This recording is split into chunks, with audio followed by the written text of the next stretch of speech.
السلام عليكم ورحمة الله وبركاته أصدقائي ومتابعي كرة القدم في كل مكان. أهلا ومرحبا بكم في حلقة جديدة في الكورة مع الدمرداش. طبعا بنتكلم عن الشخصية دي موجودة في كأس العالم وبتمثل مصر، بس طبعا مش على أرض الملعب المرة دي. أكيد عرفتوه طبعا، هو خارج الملعب وخارج المستطيل، ولكن عنصر مؤثر جدا في منظومة كرة القدم القطرية وعلى مستوى العالم. من وجهة نظر الشخصية، اللاعب الخلوق الإنسان، ببعث له كل برقيات التهنئة والاعتزاز والاحترام، ألا وهو اللاعب محمد أبو تريكة، اللاعب الرائع الذي أجاد في الملعب وخارج الملعب. محمد أبو تريكة محترم كإنسان، أنا بحبه شخصيا كلاعب وكإنسان، وخصوصا أخلاقه العالية. البني آدم ده متربي يا جماعة، البني آدم ده متربي، أبوه أحسن تربيته.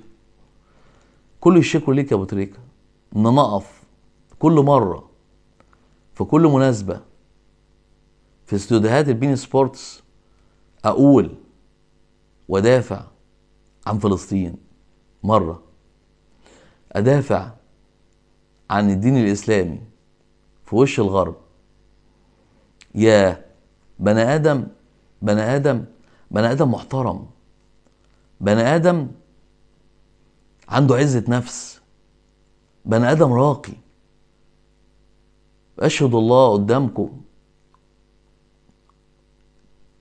إن اللاعب ده أثر فينا كلنا بجد، باحترامه، بغيرته على دينه. بني آدم غيور، أقول لك إن لم تستحي فافعل ما شئت. صدقت يا حبيبي يا رسول الله.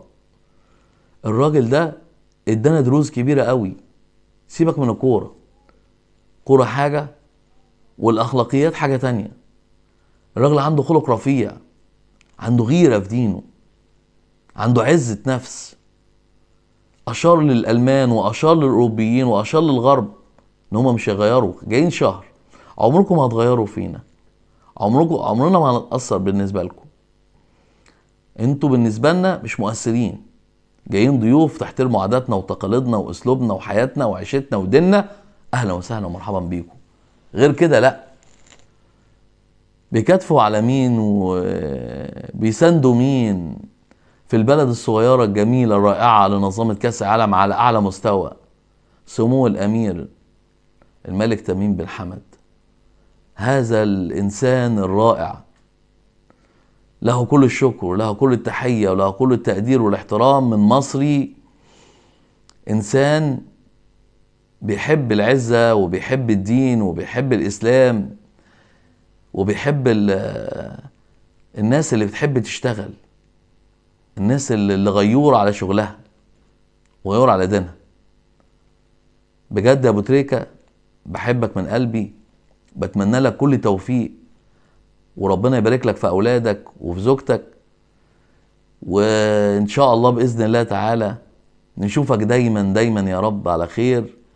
لان قل في هذه الايام الذي يدافع عن الدين ويقول كلمة حق في زمن غاب فيه الحق.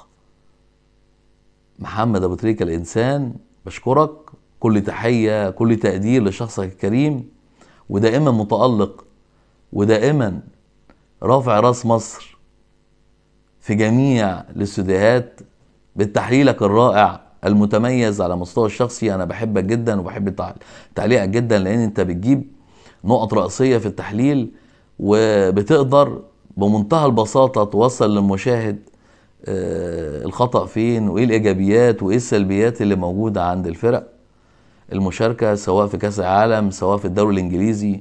كل الشكر وكل التحية ليك لشخصك الكريم. وعشان ما اطولش عليكم، اشوفكم ان شاء الله في حلقات جاية في الكورة مع الدمرداش. كل الشكر، ما تنسانوش من دعمكم ليا الدائم وتعليقاتكم وتفاعلكم معايا. والسلام عليكم ورحمة الله وبركاته. عليه وسلم. فلسطين كل الناس بتموت، حد بيتكلم؟ هذا منكر لابد من ان احنا ننهيه.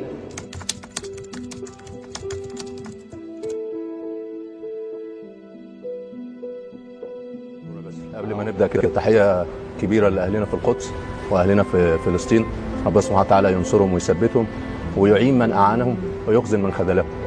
هم محتاجين الدعاء، صحيح، واحنا ايضا محتاجين دعاء، لانهم اشرف واطهر شرف الامه. ربنا سبحانه وتعالى يثبتهم وينصرهم على الاحتلال، والا النبي صلى الله عليه وسلم، والا ديانه الاسلام. لان احنا زي ما بنحترم الاديان الاخرى لازم تحترمنا. طالما انت هتحكرنا بالمال وخصم مال وبتاع، لا، تعالى قاطع المنتجات الفرنسيه، قاطع كل من يسيء للنبي صلى الله عليه وسلم وكل من يسيء للاسلام. هي العمليه مش عمليه نفاق، هي عمليه شهاده ونقل واقع موجود. ما بقولكش وانت بعيد وانت ما شفتش وانت مش معايش، اتكلم. النرويج اللي بتتكلم على حقوق الانسان وحقوق العمال مش هتعلمنا ازاي احنا العرب ولا مسلمين اللي النبي صلى الله عليه وسلم يقول لك اعطي الاجير اجره قبل ان يجف عرقه. النرويج اللي بتتكلم على حقوق الانسان اللي كل الشركات توريد الاسلحه للكيان الصهيوني من النرويج. ما تكلموناش على حقوق الانسان. فلسطين كل الناس بتموت، حد بيتكلم؟ ولا حد بيتكلم. فمفيش حد يجي يعلمنا احنا حقوق انسان. احنا اللي ربنا او وصلنا للعالم حقوق الانسان. النبي صلى الله عليه وسلم هو اول من تعايش مع اعدائه، اول من تعايش من حواليه، اول من عايش او اول من اخى بين المهاجرين والانصار، عمل معاهدات. ما تكلمنيش انت تقول لي حقوق انسان، هتعلمني انت حقوق انسان. القضيه الفلسطينيه انسانيا لازم تتضامن معاها بالوقت، بالمال، بالمواقف، بالفلوس، بالدعاء، كل ما تملك. لسه حي الشيخ جراح لسه ما اتحلش، التهدئه موجوده، اتمنى تبقى موجوده. الاعمار بتاع غزه يا ريت كل اللعيبه العرب تتبناه. حملات تبرعات، واحنا ندعم هذه الحملات. الدعاء، المال، كل ما تملك، ما تبخلش بحاجه. ورساله اخرى، رياض محرز بيلف في لفه التتويج في اللحظات اللي الانسان بينسى فيها كل شيء الا فضله التتويج نفسها. اللحظات هي دي بتبقى باقيه الخالده.